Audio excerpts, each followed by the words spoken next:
Hola a todos y bienvenidos a una edición más de Conceptos Bíblicos. El título de esta semana, La Biblia como historia. En el primer estudio que tuvimos de esta serie de cómo interpretar las Escrituras, recuerdo que hablamos de que una de las cosas que hace a la Biblia un libro extraordinario y es la manera en que interactúa con la historia. La mayoría de los libros son afectados por la historia de este mundo. Algunos de ellos son escritos como resultado de sucesos históricos. Otros son escritos inspirados en eventos que al pasar en la historia, tal vez en una menor escala, son presentados como una posibilidad para las generaciones futuras. En cambio, cuando vamos a la Biblia, nos damos cuenta de que esta no es afectada por la historia, sino que ella afecta a la historia de este mundo y del universo. Otra de las cosas que podemos ver en esta interacción de la Biblia con la historia es cómo los registros históricos y descubrimientos arqueológicos dan credibilidad y apoyo a lo que está escrito en ella. Sin embargo, a pesar de que todas estas cosas pueden tener su importancia en el mundo científico, histórico y religioso para crear debates y argumentos en favor de la Biblia, la realidad es que es cuestionable la importancia que esto puede tener en nuestra relación con Dios, la relación con nuestro prójimo y cómo enfrentar los desafíos en la vida. Es por eso que en vez de detenerme a mostrar evidencias sobre la credibilidad de la Biblia desde el punto de vista histórico, me voy a enfocar en la mejor parte, la parte que nadie te puede quitar aún cuando no existan evidencias históricas ni arqueológicas. Y esa parte es cómo el Dios del universo interactúa y se relaciona con sus criaturas.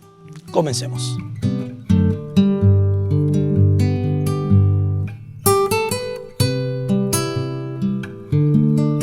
Solo piensa por un momento que Dios, cuando decide revelarse al mundo por la palabra escrita, no lo hace por medio de evidencias científicas e históricas, sino a través de historias cotidianas y reales como las nuestras. Esto nos dice varias cosas. Y lo primordial es que Dios no está empeñado en probar su existencia por medio de evidencias históricas y teológicas, sino por medio de nuestras relaciones. Jesús dijo en Juan 13:35, el amor que tengan unos por otros será la prueba ante el mundo de que son mis discípulos. En otras palabras, la mayor evidencia de que Dios existe y es real no la vamos a encontrar en una excavación arqueológica o en el descubrimiento de más manuscritos, o en el centro de investigación teológica más grande que pueda existir, sino en la manifestación del amor en las relaciones humanas. Pablo es bien categórico al decir que todos estamos bajo el poder del pecado.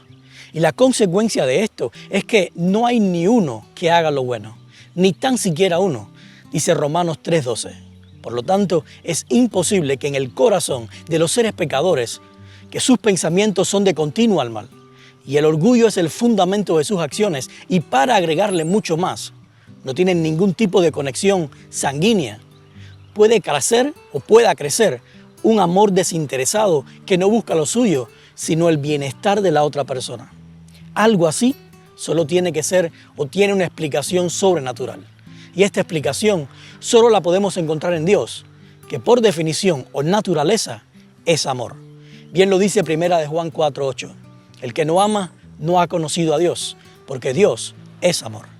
Por otra parte, Dios no podía elegir algo mejor que las relaciones humanas para probar al mundo entero su existencia, por la sencilla razón de que Dios es un ser completamente relacional.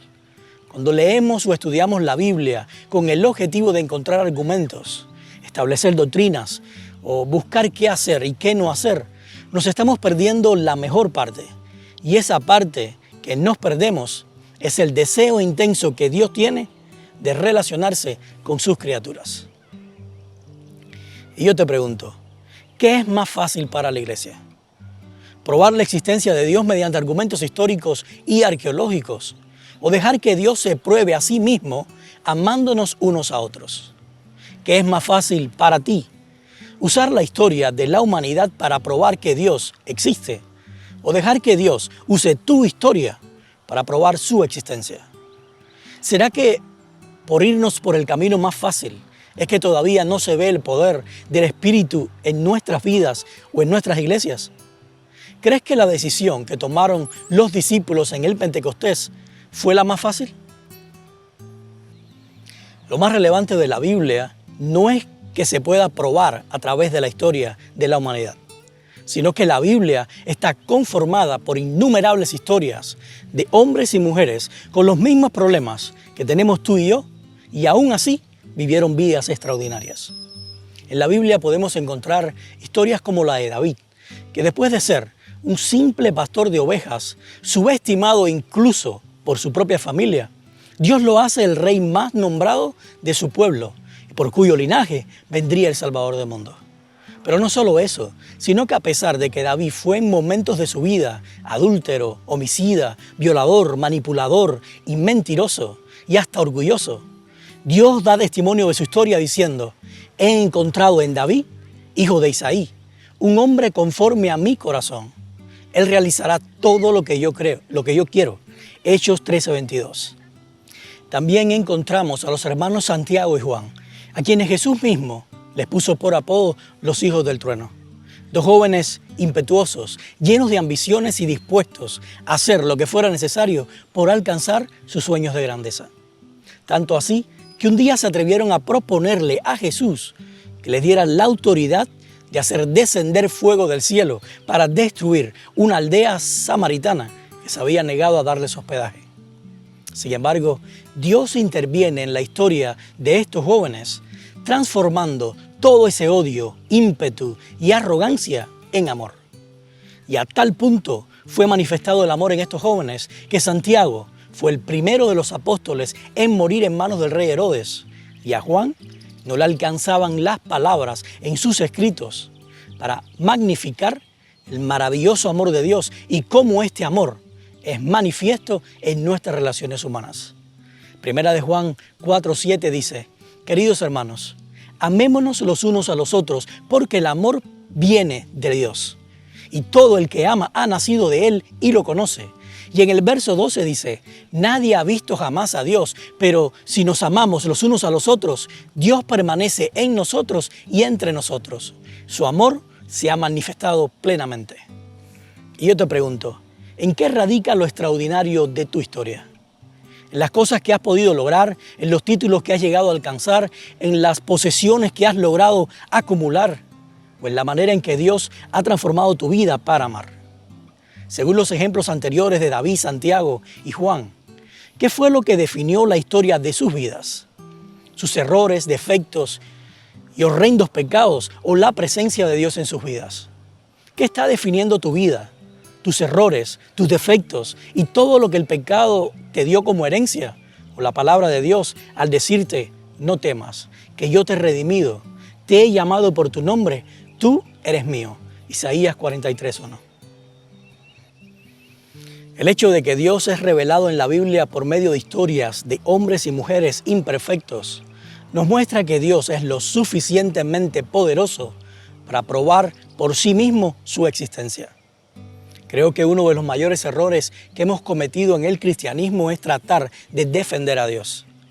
En la Biblia, Dios es presentado como el gran juez, Salmo 56. También como el abogado, Primera de Juan 2:1, y finalmente como el testigo fiel y verdadero en Apocalipsis 3:14. En cambio, nosotros somos presentados como simples seres carnales, vendidos como esclavos del pecado según Romanos 7:14, y por ende, incapaces de defendernos a nosotros mismos. Entonces la pregunta sería: ¿puede realmente el hombre defender a Dios? Por supuesto que no. Y tampoco Dios está buscando defensores, sino testigos.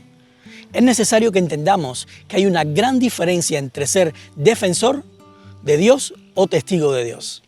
El defensor busca ganar un argumento, en cambio el testigo busca salvar un alma. El defensor no acepta perder una discusión, porque eso significaría que su creencia o doctrina no tiene fundamento. En cambio, al testigo no le interesa ganar una discusión doctrinal, sino relacionarse con las personas a su alrededor. Pero el defensor, probar que su doctrina es verdadera, es más importante que dar libertad para creer. En cambio, para el testigo, amar a las personas es más importante que probar su doctrina. Trata de defender a Dios, o tratar de defender a Dios, nos lleva muchas veces a controlar, manipular y a pasar por encima de quien sea necesario por tal de no perder nuestra credibilidad o la reputación que hemos creado sobre nuestra iglesia de que es la única verdadera.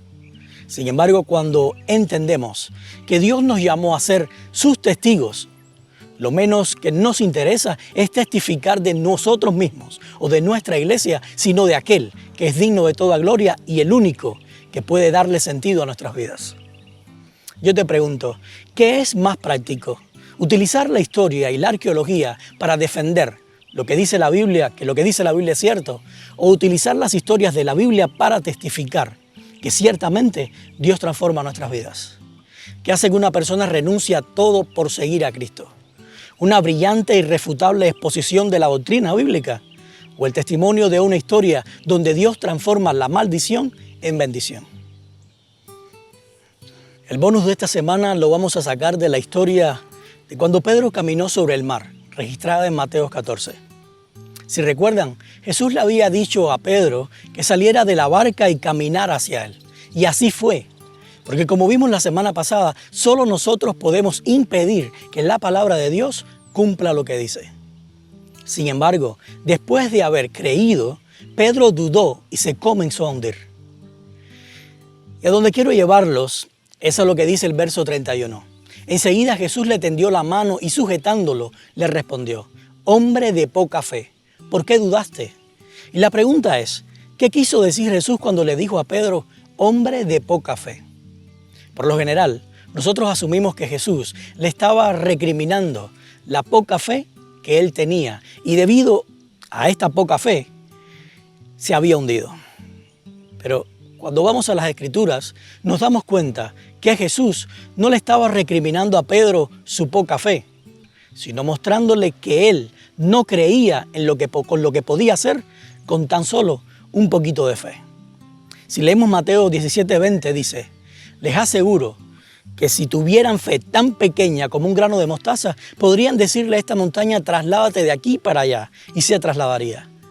Para ustedes nada sería imposible. En otras palabras, la poca fe que tenía Pedro en la palabra de Dios era más que suficiente para hacerlo caminar sobre el mar. Pero él pensó que necesitaba mucho más. De la misma manera que nosotros hoy pensamos que para sacar fuera demonios, sanar enfermos y hacer milagros en el nombre de Jesús, necesitamos tener una fe extremadamente grande. Y esto no es así. Dios es tan misericordioso con nuestra naturaleza caída que proveyó todo para que solo con un poquito insignificante de fe sea suficiente para abrir las ventanas de los cielos y derramar bendiciones sobre aquellos que nos rodean en el nombre de Jesús.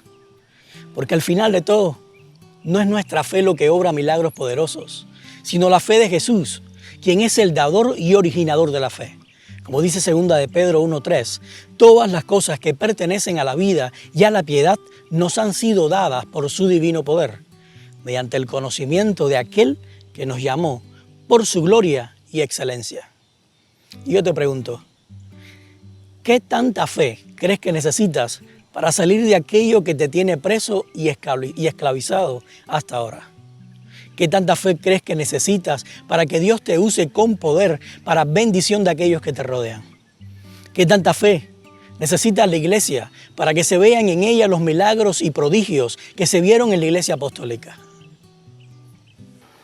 Hemos llegado al final del estudio de hoy y espero que hayamos podido aprender que aunque la historia y la arqueología nos pueden mostrar en nuestros tiempos una perspectiva de lo que se vivió en los tiempos bíblicos, nunca va a ser la base de nuestra fe, y mucho menos los que testificará del poder de Dios.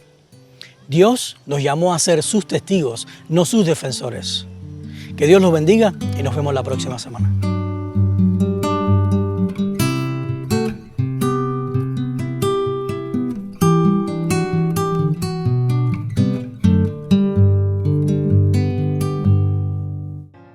Como siempre les digo, es bien fácil conectarse con nosotros.